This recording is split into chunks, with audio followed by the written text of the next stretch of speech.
Today we're looking at the Eastern Woodland people. Hello, welcome to the Daily Bell Ringer. Please don't forget to subscribe and take a look at the questions down in the description. Also, don't forget to check out dailybellringer.com for resources that go with many of the Bell Ringer videos. The Eastern Woodland peoples inhabited a large area from the Atlantic Ocean west to the Great Plains and from the Great Lakes down to the Gulf of Mexico. There is evidence that as early as 800 BC, these native people lived in what is today the eastern part of the United States. This region was known for its large, vast forest, giving these people the title Eastern Woodland peoples. There were several different major groups of Eastern Woodland people, including the Iroquois, Algonquin, Cherokee, and Mound Builders, which I discussed in the Mississippians video if you want to check out that video. But among the Eastern Woodland people, they shared a similar culture that relied on the forest for all of their needs. They hunted and ate deer, rabbits, squirrels, birds, and even bear. They hollowed out fallen trees to make canoes and used them to fish. They also ate various foods found in the forest, such as nuts and berries. They did develop some agriculture growing corn, beans, and squash, sometimes referred to as the Three Sisters. The reason these crops are considered to be siblings is because Native Americans developed an ingenious system of planting all three together. The corn stalks provided something for bean vines to climb up and gave them support. The beans would then actually fertilize the soil for the corn and the squash, while the squash's broad, spiny leaves would help protect the beans from animals. Now, different from other native civilizations, they did not have to build irrigation systems to get water to their crops, as the eastern part of the continent had adequate rainfall to support agriculture. They constructed houses from wood, tree bark, grass, and leaves. One type of shelter they built were wigwams, which were built by bending young tree saplings over to form basically a dome of trees and limbs. On top of that, they would strip bark from trees and then place it over the wigwam and then finally place dried grass on the roof, almost like a thatched roof.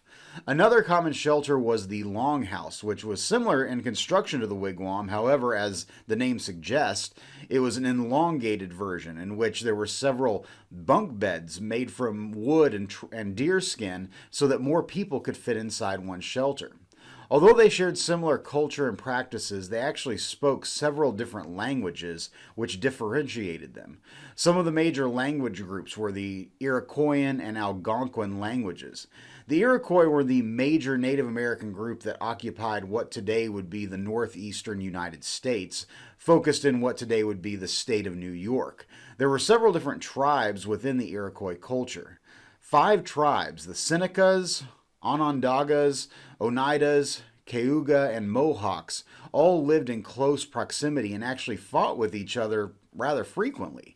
Somewhere in the late 1500s, these tribes came together to form the Iroquois League, in which each tribe maintained their own individual leadership, but did come together in one council to work together. This league allowed the Iroquois to withstand invasion and threats from neighboring tribes.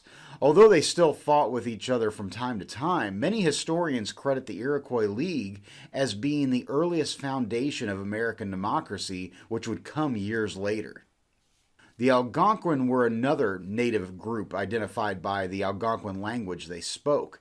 They lived in the Northeast, primarily along the eastern seaboard, but also some inland areas. Being located along the coast, their culture very much depended on fishing as a primary food source. Some Algonquin tribes extended all the way to present-day Virginia. Some of the tribes included within the Algonquin were the Wampanoag, Massachusetts, Pequot, Powhatan, and Mohican. The Cherokee lived primarily in what is today Tennessee and Georgia. Again, they had a similar culture to other eastern woodland groups. The Cherokee created a very sophisticated civilization as they developed their own laws, system of government, and even had schools. Additionally, unlike other native peoples, the Cherokee developed their own system of writing called talking leaves. Now, unlike the English alphabet with 26 characters, the Cherokee alphabet actually had 86 characters.